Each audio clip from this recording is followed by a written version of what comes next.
Hi, everybody, and welcome to another recorded class for our Tantra class here, our Tantra course. I'm just recording this from my hotel room in Hong Kong on the island just over Lunar New Year's, Chinese Lunar New Year here. So happy Lunar New Year, and Tibetan one's coming up in about a month's time, of course. We're talking here on the 30th of January. So yeah, everything's closed down here for the most part. A few things. I just went out for Hong Kong breakfast, which is one of my favorite things to do. And yeah, just happy to be here. I love Hong Kong very much. So I've got a little bit of time before I fly out back home to Vancouver, back to Canada. So just wanted to record another class for everybody and continue our study on Lama Yeshe's Introduction to Tantra book. Okay, without further ado, let's just get into a short meditation here before we start the material. So again, we can just feel that we're seated in a wide open space. Ground like lapis lazuli, beautiful and warm, soft to the touch. And we're surrounded by all sentient beings, so we can feel that just sort of in levels or rings of intimacy going out to all sentient beings. We start with the people and beings closest to us. So for the feminine side of our body, our mothers on our left, masculine side of our body, fathers on our right, people we love the most and are attached to behind us as support, and people we like the least or have issues with, or karmic debts and so forth, in front of us as objects of healing and meditation compassion. Spreading out from there, humans from all over the world, all different backgrounds, countries, cultures, and places, without exception. Countless beings from the animal realm. We can just think of all our natural environment here, from beings like little insects all the way up to big mammals and birds and fish and so forth. And all the beings in the spirit world here as well, from all the different sort of parallel realms. We can just think astral, ethereal, elemental realms, all the different spirit beings here with us too. Celestial god realms, beings like gods and demigods here. And then countless large numbers of beings from lower states of rebirth in samsara, hell beings and hungry ghost beings and stuff. So it's our whole sentient being family here, our big extended family, and we're all meditating here together. Beautiful blue sky above us, and just in front here, let's just visualize how we've been doing this meditation. Buddha Shakyamuni's higher sort of angelic form, beatific form, what they call Sambhogakaya, or enjoyment body of Buddhas. This is Conqueror Vajradhara, sort of the Tantric version of Shakyamuni Buddha. So again, if we visualize Shakyamuni Buddha with Vajradhara at his center now, we can just feel that all of a sudden just Vajradhara sort of absorbs and becomes the central figure, growing from Buddha's heart, and sort of Buddha sort of manifesting himself as Conqueror Vajradhara. Vajradhara has a beautiful body, made of lighter energy, sapphire blue, or lapis blue if you like. So kind of translucent because he's made out of light. Wearing a crown in full Vajra position, or sort of full yogic position here. And his hands are crossed, and his left hand is holding a bell, feminine symbol, and right hand is holding a Vajra scepter, or again, Vajra thunderbolt scepter. 5-pronged one. And he's young and beautiful and wearing jewelry and ornaments and so forth. Kind of like a king or a prince. And if you like, you can visualize a little Hum letter, H-U-M, or the Sanskrit or Tibetan letter at his heart, made out of blue energy, on a sun disk. And we just feel that sort of soft rainbow lights are coming out in all directions, like a big bubble coming out. And again, sort of the usual 5 element colors of white, green, blue, yellow, and red.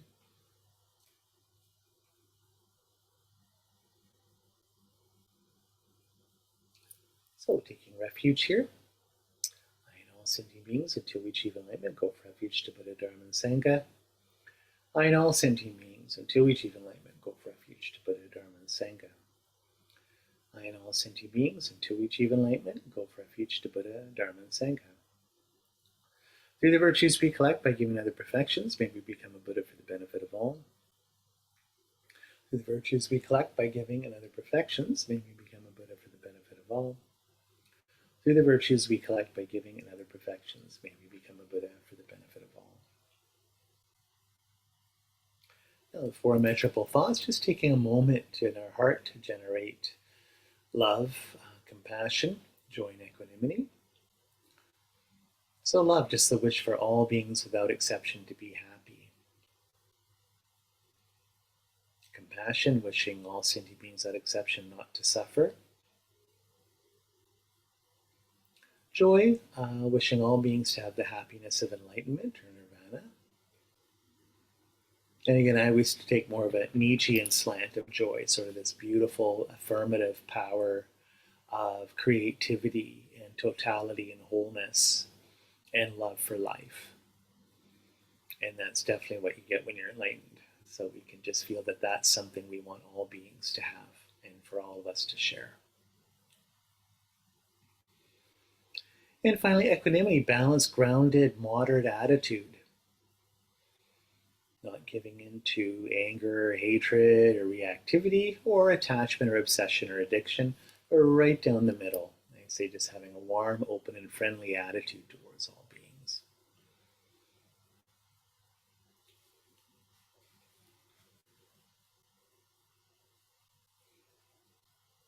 Prayer of the seven limbs, making our practice Buddhist here. With my body, speech, and mind humbly I prostrate, and make offerings both set out and imagine. I confess my wrong deeds from all time, and rejoice in the virtues of all. Please stay until samsara ceases, and turn the wheel of Dharma for us. I dedicate all virtues to great enlightenment. Now to open our hearts, let's offer the purified universe of the mandala. Just from our heart, all beautiful things in the universe we're offering up to conquer Vajradhara in a form of ultimate generosity, to start that circle of reciprocity by giving and receiving, like in a circle of energy. Say the ground sprinkled with perfume, and spread with flowers, the great mountain, foreland, sun and moon, and seen as a Buddha land, and offer thus, may all beings enjoy these pure lands. Send forth this jeweled mandala to you, precious gurus, and all the Buddhas. Om Manam Guru Ratna Mandala Kamyatiyami.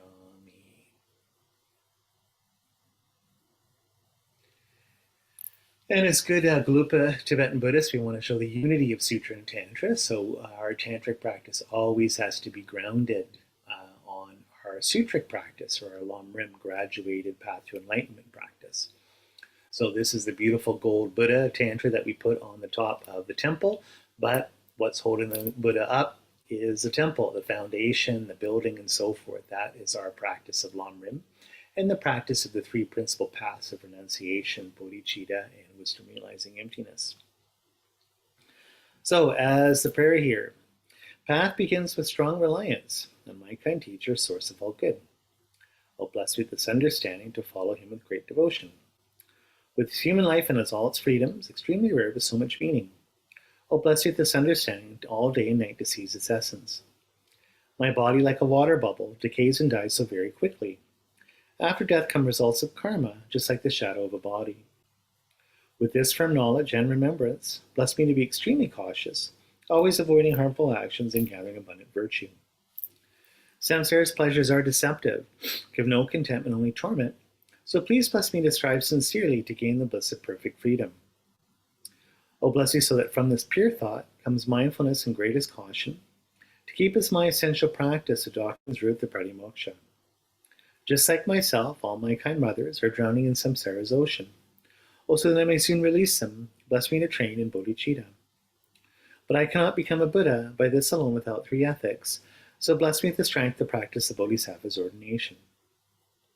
My pacifying my distractions and analyzing perfect meanings, bless me to quickly gain the union of special insight and quiescence. When I become a pure container, through common paths, bless me to enter the essence practice of good fortune, the supreme vehicle of Vajrayana. The two attainments both depend on my sacred vows and my commitments. Bless me to understand this clearly and keep them at the cost of my life. By constant practice in 4 sessions, the way explained by holy teachers, oh, bless me to gain both the stages which are the essence of the Tantras. May those who guide me on the good path and all my companions all have long lives. Allows me to pass by completely all obstacles, outer and inner. And I always find perfect teachers and take light in holy dharma, climb all grounds and pass swiftly and gain the state of Ashadara. We can just feel beautiful 5-colored lights coming down into our hearts and the hearts of all beings around us. So white, blue, green, yellow, and red. Granting blessings, just sort of powering us up. And we can say, conquer Vajradhara, you whose body is the synthesis of all Buddha jewels, speech is synthesis of all Dharma jewels, and mind synthesis of all, body is Sangha jewels, speech is Dharma jewel, and mind is Buddha jewel. So just these three jewels are one with Conquer Vajradhara's body, speech, and mind. They're the same thing. Please grant us the same thing. Help us activate these same things within us. So we can feel that Conquer Vajradhara starts to shrink, get really, really small. Size of like a little sapphire or blue diamond or lapis. Like a little blue shooting star. And comes down to the crown of our head, about 6 inches above us. Then slowly descends, entering our crown chakra. Like I would say, like a leaf falling, so it's very slow and gentle. The energy moves down our throat. So it's sort of like the top part of our rib cage here, and then into our heart. And once it gets into our heart, just feel that dissolves our mind and Conquer Vajradhara, Buddha Shakyamuni's Tantric form, become one. All the compassion, power, and wisdom go directly into us. And we become one, like they say, one glass of water being poured into another glass of water.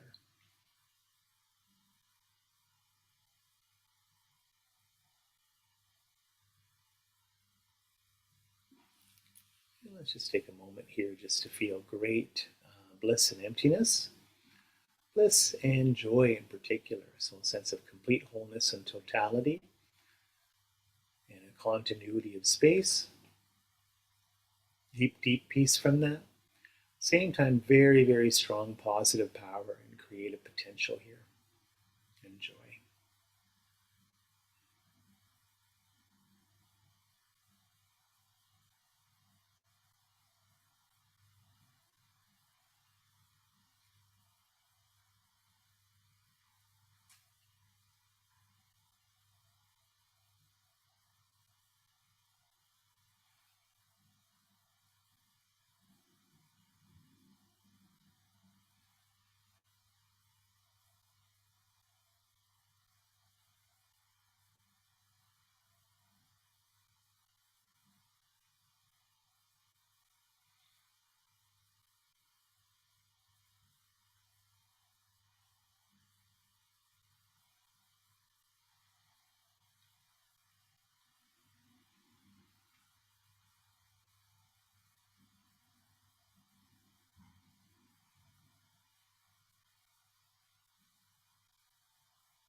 Okay, so just coming out of meditation there, I'll just put my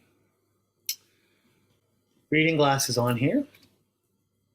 So we can feel when we do that meditation again that we're really becoming one with Conqueror Vajradhara, and Vajradhara's energy, body, speech, and mind are becoming one with ours. We're kind of activating our own karmically and through him. And again, it's good to sort of bring this sort of bliss and joy into everything that we do. This is sort of the whole point of the Tantric path. Anyway, okay, so moving on to the next part here, which I have labeled Tantra and Enjoyment from Lama Yeshe's book. So again, I'm just commenting on my notes so that I took for the book. So I'll go through them all. I've got and just sort of give a little bit of a commentary as I go. Okay, so the function of Tantra is to transform all pleasures into transcendental experience of deep penetrative awareness. So at the end of the day, we'll see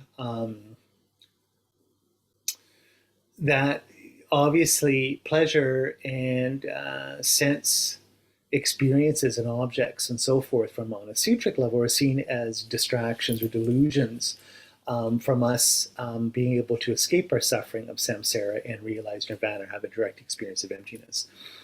And I always remember my teacher, Venerable Sering, David Gonzalez, always saying that the whole point of Tantra is to use the same energy of pleasure to actually meditate on emptiness. So it seems quite paradoxical. This is why we have sort of in higher Tantric teachings all the sexual metaphors. But we can even think sort of on a lower, maybe coarser level, just pleasures. We can think of just even our daily pleasures of eating really good food or just being out in the sun or whatever. Because he said, ironically, it's like when you're absorbed in those kind of pleasures, ironically, it's kind of like you're not distracted. Especially like, let's say in more of a sexual experience, you don't want to be anywhere else. So like, let's say not using that may be sort of a charged, at least on this level of discussion, sort of maybe a little bit more of a charged example. We can just say like, let's say you go to your favorite place favorite dessert place, and there's a huge lineup, you haven't been there in months, and your favorite piece of chocolate cake. In the experience of eating your chocolate cake, and let's say it's not an addictive kind of thing, or it's, oh my God, I have to have this or whatever, and let's just say it's like going out on an anniversary, or especially, or even just like New Year's here, where you have a sort of a thing where you're looking forward to. It's great, and there's like a tradition where it's like every New Year's, my family and I, or my friends and I, go to our favorite dessert place, and we get a dessert or something. While you're eating that dessert, really savoring and having pleasure of it, would you want to be somewhere else? Like in the experience of, let's say, eating the cake, in that moment, tasting the chocolate, it's amazing, or whatever. You're here in Hong Kong, I like Portuguese style egg tarts or something. When you're eating that mind's very, very concentrated. So I always tell people say, oh, I can't meditate, or I'm completely distracted. How could I ever meditate on these Buddhist objects of meditation, like bodhicitta or emptiness or anything else? And I'm always like, well, our minds are actually very concentrated on diluted things. Like when you're fantasizing, let's say about sex or shopping or a vacation, or even like that sort of the obsessive attachment part, or let's say you're angry. You've had a big fight with, let's say, your mom or whatever, your partner, or just fighting with your someone at work. Having that soap opera go running around in your head, and that narrative and the story, and you're so focused. I can't believe that person said that to me. I can see their face. When I visualize their face in my mind, I want to throw up. I want to punch them. Like, your mind's very concentrated. So Tantric point of view is like, imagine if you took that style of concentration and then just switch the object. Rather than having kind of like a contaminated, diluted object, switch it to something good. And it's like, what if I was that focused, but meditating on a very pure, powerful spiritual object? I would have all that intensity and energy put towards something good and wholesome, and I'd realize something quicker. So imagine that experience and joy and the bliss of having your piece of chocolate cake, or let's say like whatever, use all sorts of different examples. I live in Canada, and it's like, Nelson, it's all dark and cold, and oh my goodness, I get to go to Hawaii, and I have a nice swim off Waikiki Beach, and I'm lying in the sun, I'm reading my book, I'm falling asleep in the sun. It's like, oh, that experience, this beautiful, blissful experience of just getting out of the ocean and lying in the sun, and it's like I'm happy to be alive, and everything's energy, and it's like I love my life and the world and everything else. Okay, take that mind and then meditate on emptiness with it. Imagine the power with that. That's really, really beautiful. So again, you end up saying the transcendental experience of a deep penetrative awareness, like a very concentrated awareness by using pleasure. Now again, easier said than done. I remember this one book review was just like making fun of this new age book, like all you have to do is do this, you can manifest anything or whatever, become one with the universe, just a quick 5-minute affirmation a day or something. And the guy was like, the book reviewer was like, oh, if only things were that easy. That's just like, hey, no problem, you've done grade 5 piano, just sit in front of the piano and just play Bach at an expert level of classical music. Yeah, I mean, it's very, very difficult to work at that level. So again, working with pleasure with these things, it takes an enormous amount of skill and wisdom to do this effectively, right? But that's sort of the point here of Tantra and enjoyment. Okay, so instead of advocating the separation from pleasure like most religions, Tantra emphasizes that it's more effective to enjoy yourself and channel the energy of enjoyment into a quick, powerful path to enlightenment. This is the most skillful way. Through its method of transformation or alchemy, humans have the capacity to enjoy limitless blissful happiness while at the same time remaining free of the delusion that normally contaminates our pursuit of pleasure. Technically, there's nothing wrong with having pleasures and enjoyments. What is wrong is the confused way we grasp onto these pleasures, turning them from our source of happiness to source of pain and dissatisfaction. It is our grasping and attachment that is the problem, not the pleasure. So if we could free ourselves from this habitual grasping, we can enjoy ourselves as much as we want without compulsive difficulties. With proper understanding of transformation, whatever we do, 24/7, like all day, every day of the week, that having a proper understanding of tantric transformation of alchemy, all of this, our day-to-day life can bring us closer to enlightenment. So walking, eating, sleeping, even urinating can be brought into the spiritual path. Okay. So instead of advocating separation from pleasure like most religions, and even like sutric forms of Buddhism, we've talked in lower forms that if we're suffering and we have this addictive mind, becoming more addicted, throwing more gas on the fire makes everything worse, right? So it'd be the equivalent in an unskilled addictive way of saying, well, I've heard that I can get enlightened just by whatever, smoking weed and playing video games or whatever, or just eating tons and tons of chips, potato chips, and using that bliss. So therefore, the more potato chips I eat, the more blissful I get, the more enlightened I become. Of course, that's not what we're talking about here, obviously, right? So that's why the sort of more lower, I don't say lower, but kind of like the more open teachings, sutra teachings of Buddhism always talk about separating yourself from sense desires and sense pleasures, right? It's for this reason, because we're so deluded and addicted and unskilled and obsessed with things. But we know, just with any spiritual path or religious path that teaches, let's say, separating yourself from pleasure in a very unskilled way, like let's say in more of a repressive way, what that does. I mean, we can say, like, let's say in most Semitic religions, Judaism, Christianity, Islam, not to pick on those religions, but let's say in an unskilled way of practicing those, where they're telling you, you shouldn't enjoy anything in your life. I'm not saying those religions say that, but let's say a cartoon version of a bad way of practicing those religions. You could have certain teachers that would say, you shouldn't, if you're having pleasures, you should feel guilty about having those pleasures because they're really things that are taking you away from heaven. They're going to put you in hell or bring all this suffering. And so you shouldn't do things. You shouldn't have sex. You shouldn't eat good, pleasurable food or have pleasant enjoyments because that'll take you away from God and heaven, right? If anything, it'll just sort of put you in the realm of the devil or sort of more base desires and trap you further in a cycle of suffering. right? And we can see this, like I mean, there's countless examples you can have of this. I don't want to sort of pick on medieval Christendom and Catholic Church, but I remember seeing in northern Spain, they had on the cathedrals there, they would have carvings of saints seated in their own excrement and being filthy, because it's the idea of like, unlike the sort of civilized Muslims in the southern part of Spain that bathe before prayers and this advanced civilization, they're worldly, pleasurable people. So being proper Christians, there's no pleasure, you know, no good food, no good sex, no sunset, no rainbows, nothing. It's just like me being miserable, like being filthy, and even sitting in my own excrement to show that I have no worldly attachments whatsoever. And I'm proving kind of like my willpower that I can be able to do that. Um, I guess that's one way of practicing spirituality. But from a tantric point of view, this would be an unskilled way of doing. And what happens, as we know, is when we repress something, we repress a desire or a drive, it gets stronger.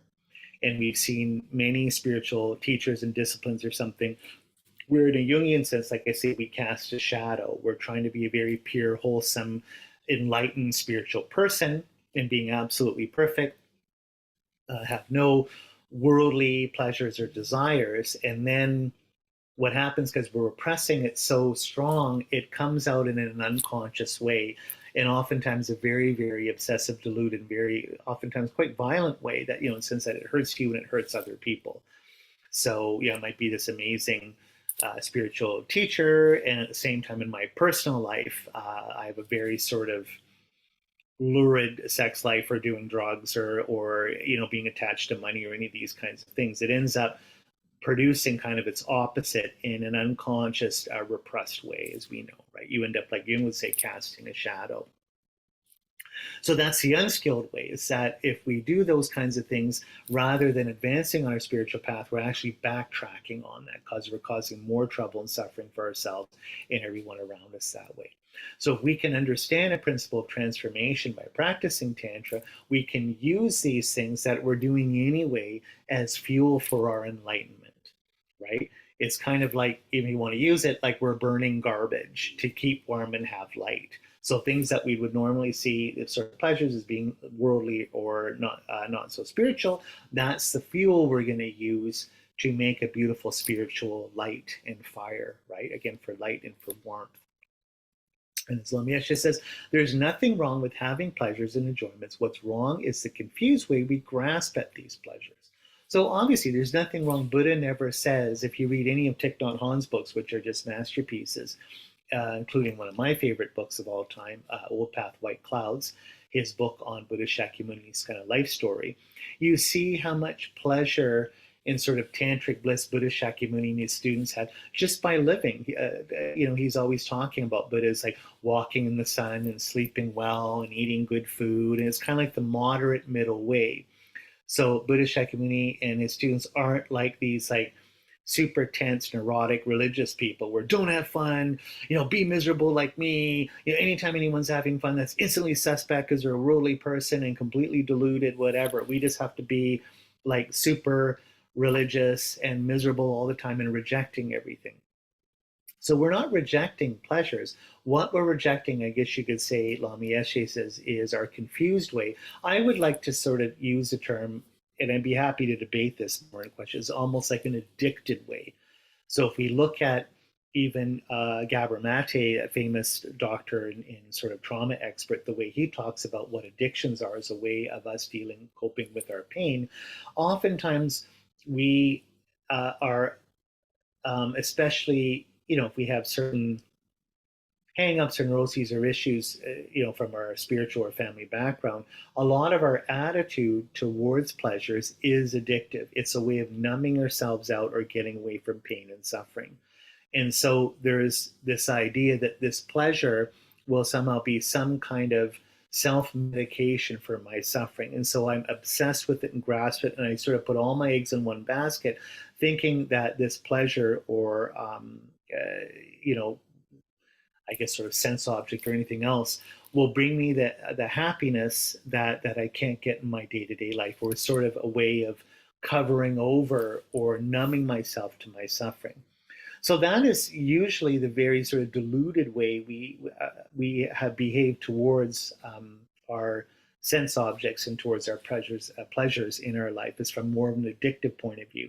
And we know with addiction, it's almost like, from, not to disrespect so many sentient beings in the hungry ghost realm, but we get into this cycle of complete sort of addictive corkscrew, like a vicious circle of being absolutely insatiable with our desires. That, in a Freudian sense, they reproduce themselves as a drive. In other words, the whole point is they turn on being dissatisfied. And so when we have an addictive edge or addictive attitude towards our pleasures, all we do is chase them. And it's like chasing Lewis Carroll's Jabberwocky that I can never see and never catch, this sort of mythical monster. The sort of sense of bliss and totality and satisfaction and inner peace that we want through that pleasure object, it's impossible. And it keeps reproducing this sort of drive in us to constantly chase it, want it. When we get it, we're bored. It's never enough. We want more, more, more, more. That's precisely the wrong attitude towards our pleasures. What we want, using tantric transformation techniques, is to be able to be satisfied with our pleasures, have a moderate way of being blissful and joyful with our worldly life and sense life of pleasures, right? So a completely different attitude. It's an attitude based on skill and on wisdom. And when we have that, we can transform anything into the path of bliss and joy. So he says here, walking, eating, sleeping, we can do all these things rather than, in these sort of stress cortisol loops where we are so addicted, we push ourselves to absolute collapse, crash out like a dead corpse, and then jump back up in this hyper stimulated state, this insatiable state. We want this nice balanced state of satisfaction, groundedness, and inner peace where we can enjoy everything that we do. This is from a tantric point of view. What we would say is that most of the time when we're worldly, we're always chasing after pleasures, and yet we're dissatisfied. So I always remember about 25 years ago, we were at the hot springs in Nelson with Rinpoche when we first came to Nelson. It was in 2000. And I don't want to pick on people, but it was very funny. This is at Ainsworth Hot Springs, which we like. We were there. It was Christina, me, and our friend Fern and Rinpoche. And this whole group of tourists got up some kind of tourist bus or something, and they all came in. And this day was, let's say, June in the summer. It was a clear, absolutely gorgeous sunny day, and you're in the hot springs and you're looking at the lake and the valley and the Selkirk or Monashee Mountains. I can't remember which one. And it was just like a postcard. You just felt like you were in some kind of a magical movie or something. And we're all there in the hot springs, and it's just perfect. It's almost like you're in heaven. So all these tourists jump in and they're all sitting around us. All they were talking about is what they were going to do and where they were going to go next year on their vacation. So they're all there and they're not paying attention to anything. We had like bald eagles flying over. I mean, it's just like a pure land. And they were like, where do you want to go next year? Mexico. Oh, I hear this is amazing restaurant I go to with margaritas and burritos. Oh, great. No, I want to go to an Alaska cruise. There's this amazing. Da, da, da, da. And the point is, they weren't even enjoying themselves. You can see that they took so much time, effort, and money to get precisely there, to be in this moment of great bliss and enjoyment, and they weren't even enjoying it. And when we get into that state, we can't even enjoy things like incredible sex, incredible food, chocolate cakes, your incredible vacation, your incredible sunshine or art. And go to the art gallery and all the time on my phone. I mean, we can kind of see that how we are nowadays, our whole economy is based on addiction with our phones and social media and digital media. We're scrolling literally is chasing the Jabberwocky, chasing this magical creature of bliss, object of bliss that, like a mirage, is just ahead of us. We're kind of grabbing at its tail and we can never catch it. And this is all monetized in the sense that this is how everyone makes their money now and spends their money, is putting themselves in a complete cycle of addiction to satisfaction. And so, like I say, it's all about Thomas Aquinas, famous, one of the great Christian philosophers of the West.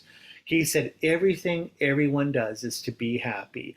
Even if you're doing something bad that's hurting you, deep down you're doing it because you want to be happy, right? So this is our way of trying to chase after bliss and joy, is to put ourselves in these addictive cycles, and yet it's creating so much suffering. We can't even enjoy what we're trying to enjoy. Okay, that's what we have to change here. Like in a lot of ways, that addictive uh, prison that we're in, cycle of the sort of the gerbil wheel of the hungry ghost, that's us right now. What we want is to be able in this enlightened state where we have nothing but bliss and joy in a sense of completion and totality, right? Okay, and don't have too much more I want to go into here. Oh yeah, I do want to talk about this moment here. Okay, so Sutra stresses that desire, jealousy, and daily delusions are always impaired to be treated as poisons because of their dangerous effects. Therefore, they are to be avoided. Whereas Tantra, delusions like desires, attachment, the source of dissatisfaction and suffering, uh, but it also teaches the skillful ways Tantra does of using the same energy from these delusions to deepen our awareness and sort of create speed towards our spiritual progress. I was just talking about this. And the example is like turning a poison plant into wisdom. So this is the old Lojong example that we talked about in sort of other courses here, where we can transform adverse conditions in our life and obstacles and suffering into happiness, kind of like alchemically, by having an attitude of bodhicitta, of having compassion for all sentient beings and love, and sort of taking anything that coming at us almost in a stoic way of willing it into an affirmative attitude, right? So the point is that the example they always give, I want to say, is they talk about the peacock and the poison grove. This is a Buddhist example. I actually don't know if this is true. You'd have to talk to some naturalists who know peacocks, but they say that, you know, a peacock eats all these poison plants, you know, poison berries or whatever, and their stomach can process it, and then they get these beautiful colored feathers. So with Tantra, we can do the same thing by using sort of the energy and kind of awareness of blissful experiences, and then switching the object or using it on our spiritual path with wisdom and with skill. We can be like turning poisonous plants into the beautiful feathers of a peacock here. So, an image of wholeness, Tantra not only teaches us how to take advantage of our ordinary pleasurable experiences, it also shows us how to activate deeper, more intense, satisfying experience of bliss than we normally get through our physical senses. So, if anything, Tantra is always done with an understanding of emptiness, and the intention is always bodhicitta, or to compassionately get enlightened for the welfare of all sentient beings, to lead all sentient beings in the same state so they become Buddha, right? We're helping all beings self educate to enlightenment. And so, even having that attitude while we sort of engage in pleasures is a completely different attitude, because everything, the pleasure you're having, you're sharing it with all beings. It's not just about you, it's about caring for others. So, imagine what it would be like if every pleasurable thing you did, you had the intention, may everyone have this pleasure. I'm sharing this pleasure with everyone else too. I'm eating my chocolate cake. The bliss had this chocolate cake. May all beings have this. May all beings have this right now. I'm sharing in this. I'm making love to somebody. May everyone be blissing out in this experience with the two of us. See beautiful sunshine. I'm out. I'm at a beautiful art gallery. Look at art. May this be for the enlightenment of all sentient beings. All this joyful energy of beautiful art. May we all share it. See how different that is than from sort of an addictive, selfish thing of I me. I need this. I need this. I want this. I want this. A completely different, more of a wise view of understanding pleasure. Our present search for pleasure is habitually directed towards external objects of desire. When we can't find or find them, get a hold of them, or even keep them, we become frustrated and unhappy. And this, he gives the example, of course, dating and romance. There's nothing more sort of addictive and obsessive than, of course, our erotic life, and that's we'll talk about that more at a later time. But we can think about especially now, we joke online dating apps or whatever, how you're scrolling, how we can be caught in a complete cycle of obsession and dissatisfaction, even just trying to find a partner. So within each of us are male and female energies. We hide or repress these things if we're ignorant of them. So we always feel that we're cut off from something we need or that something's missing. This makes us not feel whole. So we end up seeking this wholeness externally. We seek in others what we are missing in ourselves. Okay? Much of our behavior is contaminated by this insecurity and possessiveness. So we can say that all the problems in the world come down to people's anxiety, comes down to people's feeling not whole. Okay, so this is from general, very sort of existential anxiety all the way up to huge wars in the world. This sort of creates a fundamental loneliness because the energies, our male and female energies in our body, are fragmented and unbalanced and incapable of being satisfied. Yet, if our male and female mandala is complete, we would never experience the pain of loneliness or dissatisfaction. Tantra gives us the methods for getting in touch with our essential wholeness. It's full of symbols of unity and completeness and fully realized potential, such as the image of male and female union, sexual union used in tantric images and symbolism. The deeper meaning here is the symbols of male and female energies, the yin and the yang, that we all have that creates a state beyond male and female. That's the whole point, state of emptiness. We're taking two opposites, like yin and yang or up and down or black and white, and we put them together, we sort of transcend them. I guess it's sort of another topic here. But the male energies, of course, experience of great bliss and compassion, and the female energy within us is the experience of non-dual wisdom of emptiness. This union, sort of the more erotic tantric union, is not a gratification of senses, but rather an integrated state of blissful wisdom that transcends ordinary sense desires. Tantras, we have to cut through the influence of the over-intellectualizing our conceptual mind. It's responsible. This is responsible for being alienated from our innermost reality. This is why symbols and images are used in Tantra, because they're more effective than words in introducing us to our essential nature. Okay, yes, so this is what I've always loved about Lama Yeshe is he said really, and you can see this, I mean, Thomas Aquinas says the exact same thing. I always draw people's attention to famous Catholic philosopher Blaise Pascal in the 1600s in his book Pensées or Thoughts, or which was to be titled Apology or Defense of Christianity, where Pascal says, what is original sin? His understanding of original sin for being Christian Catholic. How are we created, fallen, and need to be redeemed? From what Pascal says is that what original sin is our perpetual dissatisfaction, the absurdity of always not being whole and looking to feel whole, usually through sense desires and pleasure, this sort of bottomless pit of desire we have that we can never be satisfied. This is, I like Arthur Schopenhauer as a philosopher very much, as negative as it is, his philosophy, but he always said the human condition is an absurd one. Why? Because we are creatures of desire. That's what defines us. And he said, when you think about it, human life has to be stupid, ridiculous, and absurd. Why? Because all we do is chase after things and suffer so much trying to get them. And once you get them, you're bored of them.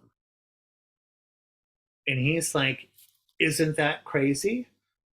Like, all we do is chase after things trying to be happy. So when we don't get them, we miss them, we're miserable. But he says, once we get them, once you get the partner you always wanted, once you get the house you always wanted, once you get the vacation you always wanted, once you get the job you always had, once you get whatever, the kids you always wanted, take it, whatever it is, the moment you have it, it's like,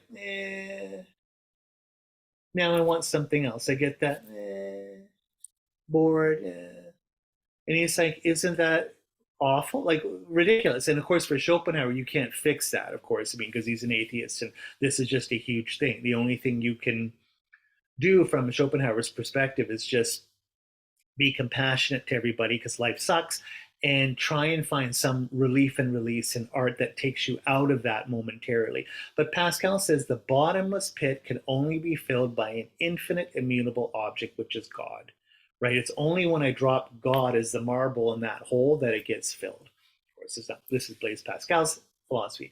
But what we're looking at here when we're doing Tantra is a similar thing. We want to feel whole and at peace, right?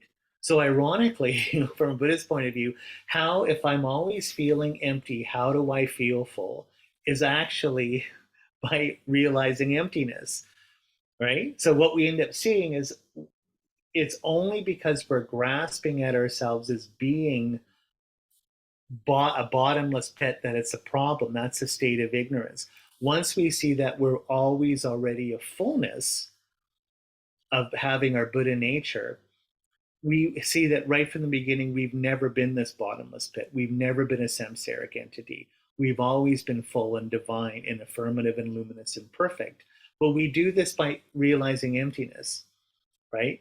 We realize the absence of that problem that we think was there to begin with. So it's ironically, we feel empty, we realize emptiness, we see that we're full or totally, or we've always already been whole.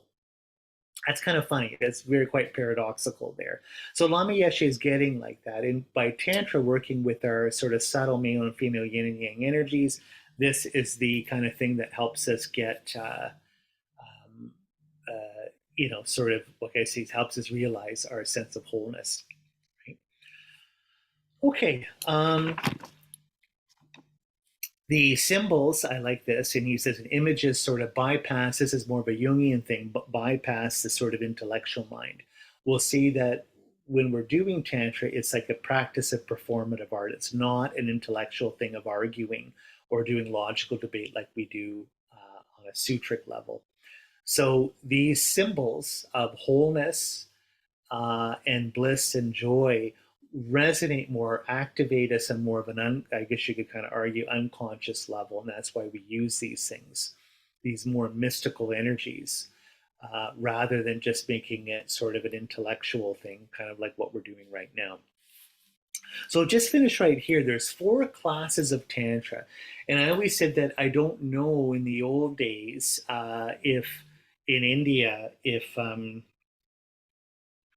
you would sort of gradually work from one to, it's sort of presented that way. We start with the lowest form of Tantra, the introductory school or form, and then work to highest form, or whether, but anyway, the point is that I always feel these things are sort of, you could work almost dialectically.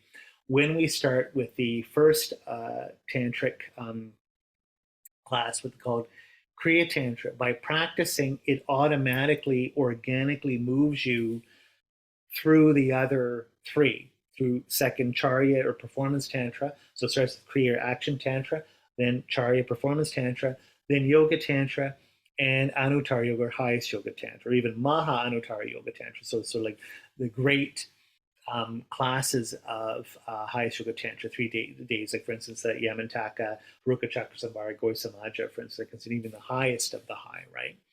In Tibet, it was mostly just the lower school of Kriya Tantra and Anuttara Yoga Tantra that was practiced. A lot of the tantras from the second and third class were not even translated or practiced really. One in Yoga Tantra, the Virachana Kunrik, was practiced mostly by monks because it's so difficult. And I always like to say that in Japan, it's quite the other way around, is that you have the first 3 culminating, let's say, in Shingon Tantric Buddhism with Yoga Tantra and Anuttara Yoga, because of the sexual component to it and the imagery culturally wasn't acceptable. Was sort of an underground practice in Japan, but it wasn't, at least from what I know of, it wasn't practiced openly there.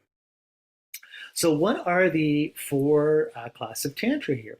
Each of these 4 are designed for a particular type of practitioner, and what differentiates each of these levels is the level of blissful desires energy. We could say the level of intensity of desire or pleasure or sensuous energy, okay? So these different levels of blissful energy are illustrated by examples of increasing sexual intimacy. So if we look at it almost like what George Bataille in his book Eroticism, which I like very much, is a big influence for me when I read it about 35 years ago, he says that what is eroticism, there's a great definition, assenting to life up to the point of death, and death being the death of the individual ego, or the death of the removed, dualistic, separated self. That eroticism gives you an experience of what he calls continuity or totality. And so eroticism, being erotic isn't necessarily having sex, it's about being intimate with the world, feeling one with the world or non-dual with the world. So from a tantric point of view, to show this instance of continuity, wholeness, intimacy, we use sexual imagery, right? So this is sort of the levels of Tantra that allow you to sort of understand, going from more of a conceptual understanding of emptiness with the lower form of Kriya Tantra to using your very subtle non-conceptual mind to realize emptiness with Anuttara Yoga Tantra. And this is almost, they show this in a way, is almost kind of like dating, right? Getting to know someone on a sexual intimate level. So Kriya Tantra, they always say, is by doing those practices of the first form of Tantra, it's the creating blissful energy that you have by looking at an attractive partner. Charya, it would be smiling and laughing. Yoga is holding hands, and highest yoga tantra would be sexual union. So I like to, like, these are descriptions from 2,500 years ago in India. We always joke how the dating scene changes even in the last 5 years. We can think of how much has changed in the last 10, 20 years, let alone 100 years. We go back to the 19th century. So imagine dating, intimate and sexual ethics in another country, let's say in India, but not just India now, but India 2,500 years ago. So we have to kind of update our understanding a little bit of this. There's a great book Donald Lopez wrote on Buddhist sexual ethics that you can read for interest. I'm only about halfway through. It's a big, big, thick book. And what he's looking at is just the Indian cultural conditions and situation for sexual ethics at Buddhist time when he was teaching. It's very, very interesting, actually, very, very interesting. And each country and culture through time has changed Buddhism a little bit based on these things, because our sexual ethics and ethics around intimacy are different based on different cultures, civilizations, periods, and times and situations, right? Anyway, so Kriya Tantra, I like to think that, let's say, is the bliss and happiness and pleasure you get, again, would almost be, they say, like by looking at an attractive person, right? So this level of Tantra, just by interacting with Buddhist deities, how beautiful they are. So that would almost be like you're seeing someone's dating profile and texting them. I mean, I don't know, I'm not on internet dating, but from what my friends say, so you can, oh my goodness, while you're texting, and or you see their pictures on social media, it's like, wow, that person's very attractive. I feel like a connection and energy. Wow, and feeling that. Charya Tantra would be the next step, is then you're flirting with the person. You get like a first date or being around them, and you're really, oh my goodness, getting along, and it's flirting and sort of moving somewhere, becoming more and more intimate. They see like smiling and laughing, like having a good time, going out on a date. Yoga Tantra, holding hands. So maybe, without being too vulgar, this would be sort of like making out, or just the first parts of sexual contact, for instance. So everything leading up to that. And then highest yoga tantra would be, it's like, it's a fully sexual, intimate relationship, whatever that looks like, in the sense that you've been with the person. Maybe it's sort of a long-term partner. That kind of intimacy where and when you're with someone in that level, it's very different than if you just think back, oh, I remember when we just first started dating, how different that was. It's a completely different relationship. So we're looking at a difference of intensity and intimacy with that. So with the Buddha that we're working with tantrically, it's the same thing. Going that when you're Kriya Tantra, oh, I love this Buddha, to Anuttara Yoga being, it's like, this Buddha is my partner. And ironically, because we're the same thing, I'm bringing this Buddha myself in and out of myself, my Buddha actualizing it, manifesting it. It's I'm seeing myself in and through the other person in the best way possible, right? So we can think about that, all these really, really deep levels of what romance means and what love means, right? This tantric practice at that level, High Yoga Tantra, is like having the best kind of relationship to teach you about yourself, to bring about your, it's like a, Kenneth Rexroth would call it, oh God, I just forgot right now. He had a book on poetry, but like a sort of like a sacred union, sacred sex, sacred intimacy, right? Okay. And then Lama Yeshe says, we examine our own capabilities and experiences to see our skill level with this. Obviously, this is a practice.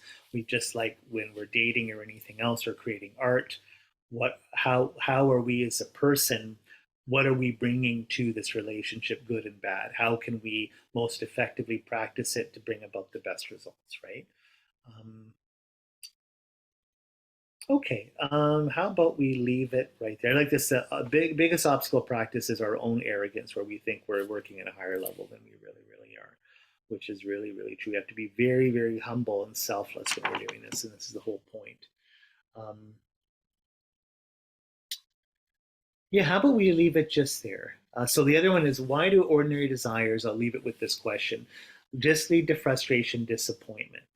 And if we don't understand why this is, we will never practice Tantra correctly. So like in our next class, we'll talk about the difference between tantric desire, and again, a little bit more, and our regular addictive worldly desire, right? So we have to know what that is, because that's what we're getting rid of and replacing with a proper understanding of tantric desire. Okay, so I'll go a little bit more detail about that, because that's basically the idea of, just like from a sutric point of view, meditating on emptiness as an antidote to our ignorance, right? Our self-grasping mind. So from a Buddhist point of view, like we're always talking about this in Sutra, we have a self-grasping mind with an object of negation. We have a false view of reality that's making us suffer because it's making us selfish, and we're bringing suffering for ourselves and others. From a tantric point of view, we understand this in terms of how we relate to pleasure or bliss, right?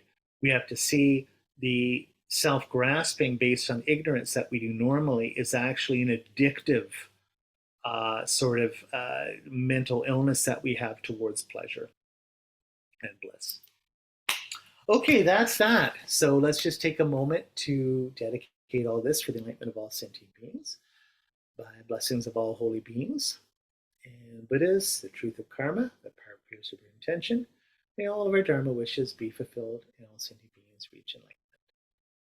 Okay, thank you, and we'll see you next time.